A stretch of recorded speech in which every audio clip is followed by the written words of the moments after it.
Aloha and welcome back to Across the Spectrum. So this is not what I mean. George Bush kissing on Michelle Obama, shaking hands with Barack Obama. So this is not the across that I'm talking about. You know how I say the Democrats and the Republicans are the same? Bam, right here. And how we need a third party? So this is an interview from Tupac. He was on the phone and he was in jail. And this is a recorded phone call from Tupac. I'm not sure who he's talking to, but this is something I think more people need to hear. And be it a new party or build the Green Party, Democratic Socialists of America, or the Libertarian Party, this needs to be done.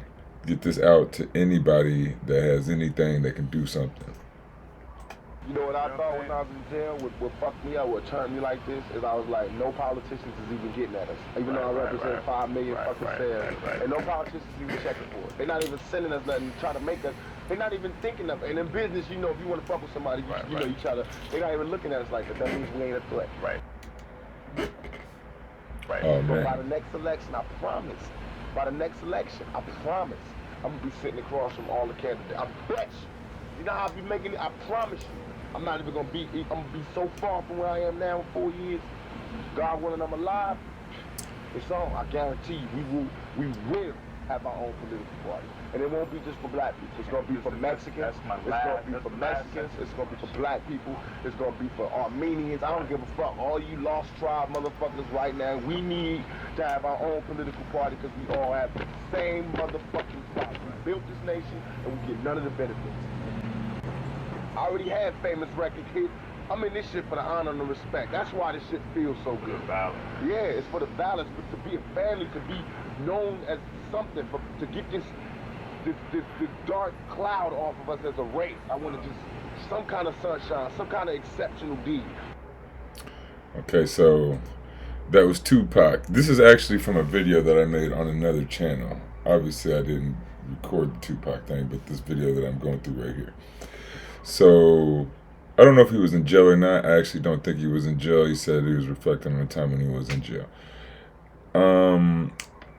Let's see. And as I said, the duopoly, the Republican, Democrat, there's no real difference. And so, this is a story called the Jones Plantation that kind of shows that and kind of shows how old and how long this has been going on. So let's see if I got it at the right My part. policies are so mainstream that, you know, if I had said the same policies that I have back in the 1980s, I'd be considered a moderate Republican. So this is the Jones Plantation, and there's gonna be commentary in this video that I made Mr. Jones before. owned a cotton plantation and many slaves. One day he was talking to the owner of the plantation next to his, and Mr. Jones was lamenting the fact that times were tough. He was having to work his slaves harder than ever, and was having trouble with some of them being disobedient or trying to run away. The other plantation owner said he knew someone who could help. Day 1. One day, Mr. Jones called his slaves together so a man named Mr. Smith could talk to them. Before beginning, Mr. Smith whispered to Mr. Jones, "Whatever I say, do not contradict me or interfere, and I promise you your slave troubles will end." "My name is Mr. Smith," he said to the slave. So as you listen to this, I want you to think about the pictures of the Clintons and the Trumps together, Bush and Obama, them hugging and kissing and stuff. There's going to be, so if you're watching this, there's going to be clips showing Republicans and Democrats doing or hugging each other, doing the same stuff. They all do the same yada, yada, yada. If you watch my channel, you'll hear me say this all the time. They project on each other, all that stuff. But, so, I just wanted to, yeah, so if you're not watching it, okay, if you're not watching this, like if you're just listening to it, just as you hear these Jones brothers, think about Kamala Harris and Donald Trump. Kamala Harris was not a DEA, she was a prosecutor, right, putting people in jail. She talked about with the stroke of her pen, she could put you in jail with the stroke of her pen, she could get you out of jail. Biden said he didn't care, he was going to put you in jail for a quarter size of crack and pardons his son. I mean, the Democrats are no different than the Republicans. Just as we do this, think of this. And this may be the happiest day of your lives. From today forward, you will no longer be slaves, but free men. Mr. Jones was so shocked he Saying what started you to want to step hear. forward, but Mr. Smith gestured for him to remain silent. He did, only because the other plantation owner had spoken so highly of Mr. Smith's skills. "You are no longer the property of Mr. Jones," Mr. Smith continued. "You are free.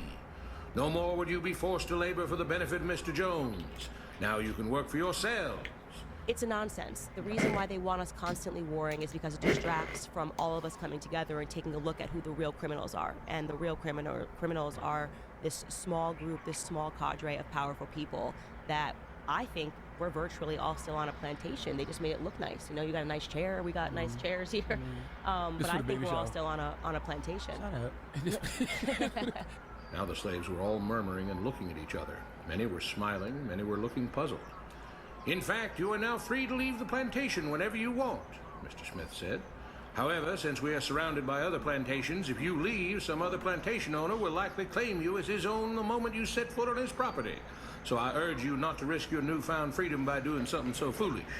Instead, I suggest that you stay here, no longer as slaves, but as willing participants and part owners of this plantation. Yes, this is now your plantation."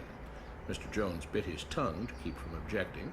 "For now, we might as well leave Mr. Jones in charge," said Mr. Smith, "since he is the only one with any experience at running a plantation, which is quite a complicated thing to manage. But he will no longer be your master, but just another worker on the plantation. In fact, he will now be using his organizational and management skills to serve you. Whatever problems you may have had with him before, you are now all equals, and you need each other to make this work. If we all cooperate and work together, we can all reap the benefits together. In honor of this happy occasion, I present you this new symbol of togetherness and cooperation, this flag, which shall be the emblem of the new, free Jones Plantation."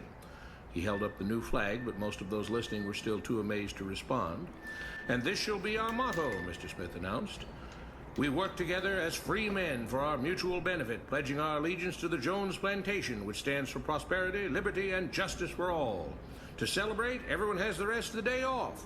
Enjoy your freedom, do as you please, and be back here tomorrow morning, bright and early, so that we may begin work on this great and noble new endeavor as equal free men." Finally convinced that Mr. Smith was serious, the former slaves applauded and cheered.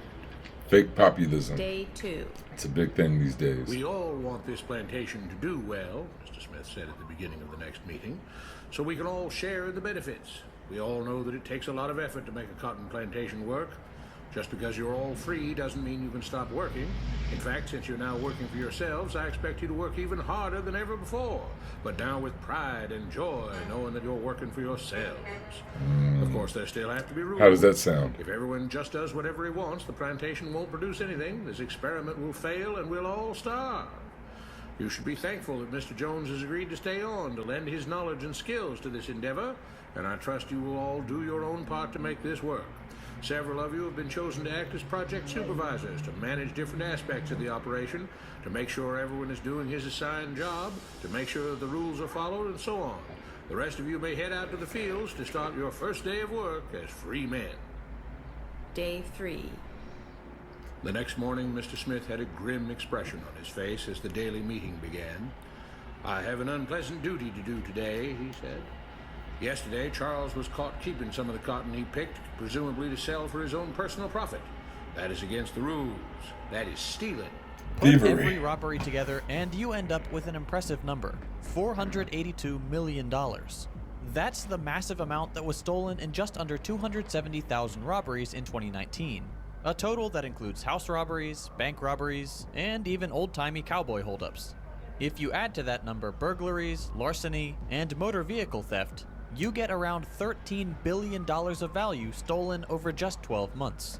But as dramatic as that number is, it pales in comparison to just how much is stolen from American workers every single year. For that, Charles must be punished. Broker employees say they've been paid late for weeks. A payroll computer glitch, they're telling us. New payroll software is cheating them out of their hard-earned money. When the money comes, it doesn't come in full. Said. Yesterday, Charles was caught keeping some of the cotton he picked, presumably to sell for his own personal profit. That is against the rules. That is stealing. So blue-collar crime versus white-collar crime. Blue-collar crimes, they get convicted. White-collar crimes, they normally just pay a little fine, which is just a little bit to them, right? They got all the money, so they ain't worried about it. For that, Charles must be punished. Two men tied Charles to the whipping post. I take no joy in this, Mr. Smith continued, but you must understand, if we do not maintain order, if we do not have rules that we all abide by, then the plantation will fail, and we will all suffer. The whip cracked against Charles' back. But if we all pitch in for the common good, then we can all prosper. Being free doesn't mean you should be selfish and greedy. We must each do our assigned duties and obey the rules, and then we can all benefit, and each of you will receive your appropriate share of the profits. Right, A young man named Samuel stepped forward. But if you and Mr. Jones decide the rules and whip us if we disobey, how is that any different from what we had before? How can you say that? Mr. Smith asked. I'm shocked. You were a slave before, and now you're free. Things still need to be managed and organized by those best qualified to do so. Do you know how to run a plantation, Samuel? And so we got a guy who's filed 4 to 6 to 8 bankruptcies in business, running our country, because that's the best way to do it in our system, to be smart. Like, what in the world? Like, if that is the right way to do it in our system, shouldn't we be changing some things with the system? If that's not the right way to do it, why we got a guy with 6 bankruptcies running our stuff? None of this makes sense. Well, no, he answered.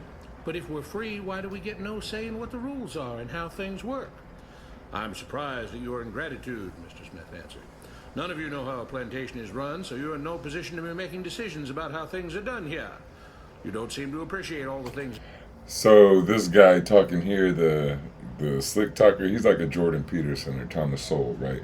Like, he's using all the words and trying to sound all slick and smart and smarmy and whatnot, but he just tricks people. Like, that's all Jordan Peterson or Thomas Sowell does is, they use really big words, but if you listen to those sentences, half the time they're not even making any sense. More Jordan Peterson than Thomas Sowell, but this guy reminds me of both of them. Mr. Jones provides for you, from protecting you from all the outside threats you know nothing about, those who would come here, capture and enslave you if not for Mr. Jones' protection, to making sure that you all have food and housing, tools to work with, that you're cared for when sick and injured, and so on.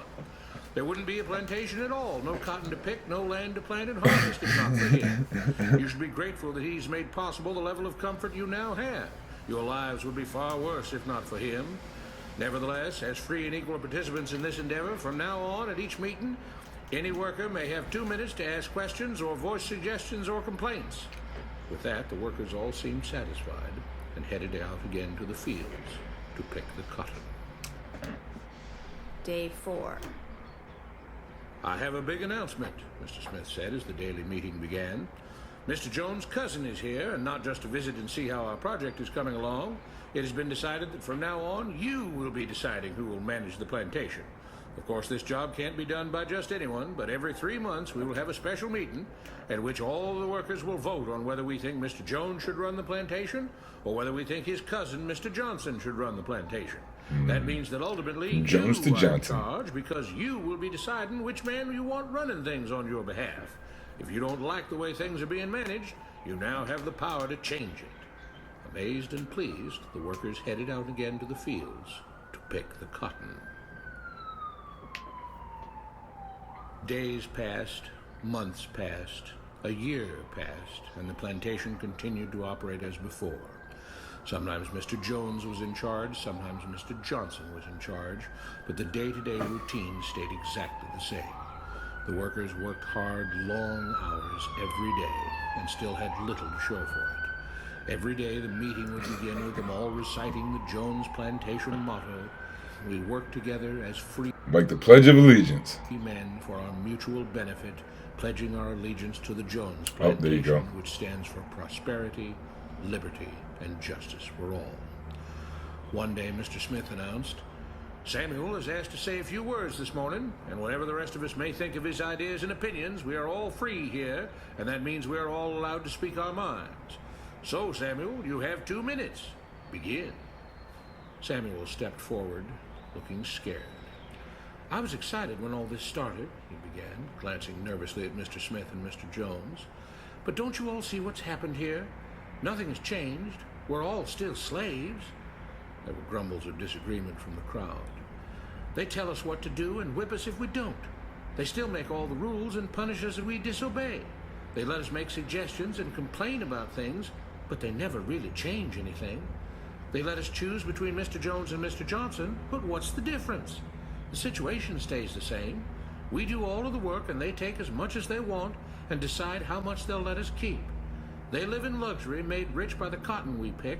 We do all the work and have to build our own huts, grow our own food, and take care of ourselves. They leave us just enough that we don't revolt or run away. This is not freedom. We're all still slaves. They've only changed the words they use, but nothing else has changed. They say we're all free and equal, but we're not. They command and we obey. Does that sound like That's today? not freedom. That's not equality. They say we're free to leave, but all that means is that we're free to be someone else's slave. Why should we work or obey the rules? We didn't agree to this. They made the system. They forced it on us. They control and rob us and call it freedom. They've deceived you into thinking that being able to choose which slave master you'll work for is the same as being free. It's not. Open your eyes. If you keep what you produce, they call it stealing. When they take what you produce, they call it sharing and fair distribution. Can't you see that this is all your time is up, Samuel? Mr. Smith announced calmly. Time is up. At his gesture, two supervisors grabbed Samuel by the arms and led him to the whipping post. I'm sorry, Samuel, but you've broken the rules. There are rules against encouraging others not to work and encouraging others to break the rules. You're only hurting all of us with your discontentment and your complaining and your disobedience. The whip fell and Samuel let out a grunt. Without rules, without order, all would be lost. Without law, there would be chaos. We can't just behave as wild animals, each doing whatever he pleases. We must all follow the plan and all do our duty for the betterment of everyone. And those who do not must be punished. The whip fell again and blood flowed freely from Samuel's back. Samuel, it is you who are stealing from the others. When you don't do your assigned work, you are making more work for others. When you disobey the rules, it is you who are endangering the future of everyone else here. You are the thief. You are the criminal. You are the one trying to destroy the arrangement that keeps us all safe and prosperous. At every lash of the whip, the other workers cheered, louder and louder, some yelling curses at Samuel. Being spoiled and selfish, you complain about everything, talking as if you're oppressed. But you are the one ruining things. The snowflakes. Keeping us from being all we could be. So, see, this is like the far right, or, like a Charlie Kirk and Ben Shapiro and Pierce Morgan, Jordan Peterson, all them, when they get, oh, you guys are complaining about this, blah, blah, blah, blah, blah. Like, there is real things to talk about, but they, like in this video, they're going to try to cover it up. They're not, they try to hide it, sugarcoat it, and make you feel like you're making the choice, right? Like, you got to choose Donald Trump, or you got to choose Kamala Harris. Like, we don't get to choose that. They put a few people up, and we get to choose from a few people that are chosen by the elite. It is your greed and your rebelliousness that is hurting all of us. They all play by the rules, Mr. Smith said, gesturing at the others. What makes you think that you don't have to? You think you're above the law? There were loud yells of agreement as the whip fell again. We must maintain order, Mr. Smith proclaimed, to make this plantation great, to make it so that we can all be happy and prosperous. Make this plantation great. great. The society we want, there have to be rules. We all have to contribute our fair share in this great endeavor, and we cannot tolerate actions and attitudes that seek to undermine the amazing things that together as free men amazing and will continue to achieve. Mr. Jones was smiling as he gave Mr. Smith a pat on the back. The crowd was cheering so loudly that none of them had noticed that Samuel had died. Okay, well, that is the story of the Jones Plantation, and that's where we're at today still, to me. Like, I don't understand how people can't see it. People talk about Trump as a fascist, right? Trump is no more fascist than Kamala Harris, Bill Clinton, any of them. Fascism isn't really just one person running the society. You can't have that. It's the few. It's the 1% or the 1.1%. It's that elite crowd that George Carlin talked about. He said it's a big club and you ain't in it. I mean, it's big in numbers because there's so many people, but it's not really that big of a club when you take the entire population. But either way, fascism is when the small group controls it, just like this. You get Mr. Johnson or Mr. Jones. You get to choose. You do have a choice, which isn't a lie. But do you really have a choice? Samuel saw it right, and they killed him. Malcolm X saw it right, and they killed him. Martin Luther King saw it, and they killed him. JFK saw it, and they killed him. And I think that phone call at the very beginning of this with Tupac, he saw it, and I think that is why they killed him. I don't think he got killed on some gangster stuff. I think he got killed because he was about to get political and he was about to change stuff up. I also heard an interview of him where he was talking about he wanted to make what do you call it, like youth sports teams in the hoods and stuff, and he would sponsor a team. He said he wanted Snoop to sponsor a team, Ice Cube to sponsor a team, and he would just get all the rappers, right, to go to the different hoods, sponsor teams, and then they'd be there, and he said that they would do like halftime shows for the kids, or like do a block party to get a bunch of people there and then have the games and stuff. And I thought that was a great idea, but we're going to finish off with another Tupac interview that most people have seen. Is Tupac on MTV. It says, what is that? August 21st, 1992. Every day, every little thing you do. It's such a gimme. Talking Everybody's about capitalism. You know, everybody's like, you taught that from school, everywhere. Big business, you want to be successful, you want to be like Trump. Big business, gimme, be like Trump. Push. Step, crush. That's how it all is. And it's like, nobody ever stopped. Just, you know, I feel like, instead of us just being like, slavery's bad, bad whitey. I mean, all right, let's stop that. And everybody's smart enough to know that, I mean, we've been slighted. And we want ours. And I don't mean by like ours, 40 acres in the mule, because we passed that. But we need help. I mean, for us to be on our own 2 feet, us meaning youth, or us meaning black people, whatever you want to take it for us to be on our own 2 feet, we do need help. Because we have been here, we have been a good friend.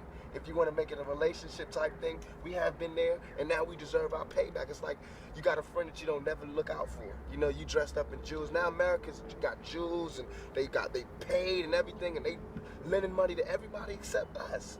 It's only like, gotten worse. Everybody need a little help on their way to being, you know, self-reliant. You know what I'm saying? That's the whole thing about the album, about the Special Olympics. Everybody need a little something, and they to be independent. No independent person just grew up and was born independent.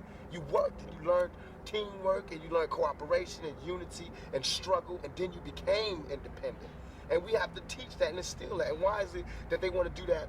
I mean, if this is truly a melting pot in the country where we care about it, and Lady Liberty got a hand like this, she really loves us, then we really need to be like that. I wish it was more of a melting pot. Kids, if there's a white person who got money, then we need to help him. He need to help black kids, Mexican kids, Korean kids, whatever. But it need to be real. And it need to be before we all die, and then you say, oh, I made a mistake. We should have gave them some money. We really should have helped these folks. It's going to be too late. You know what I'm saying? And then that's when you got to pay your own karma. And that's when God make you punish. When God punishes you. Because I feel like, you know, it's too much money here. I mean, nobody should be hitting lotto for $36 million, and we got people starving in the streets. Right, I heard that. That's not idealistic. That's just real. That is just stupid. There's no way Michael Jackson should have, or whoever Jackson, should have $1,000,000 billion, and then there's people starving. Right, pick a number. There's no way. There's no way that these people should own planes, and their people don't have houses, apartments, shacks, drawers. And right now, you know, we got Elon Musk with $250 billion or whatever he got, Bill Gates, all them. And then how many homeless people we got in LA? In Hawaii, we got homeless people everywhere.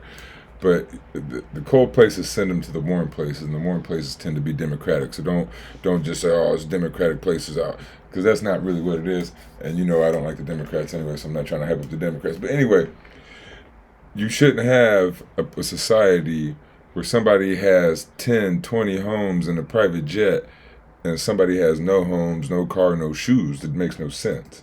Pants. If they earned it, then I think that's good, and I think that they deserve it. But even if you earned it, you still owe.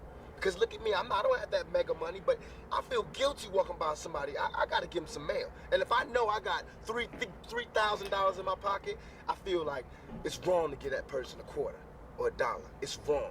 Only you know what you got in your pocket. And that's wrong. No matter what they do, if they take it and drink it, they take it and drink it. But I mean, you got. You understand? And we all know how hard it is, and it's not about if you good or you bad. So since it's not about if you good or you bad, we know that because he don't got don't mean he was bad. Or don't mean he's a criminal, or don't mean he's crazy, or a drug addict. Right, the U.S. is not a meritocracy. In no way, shape, or form.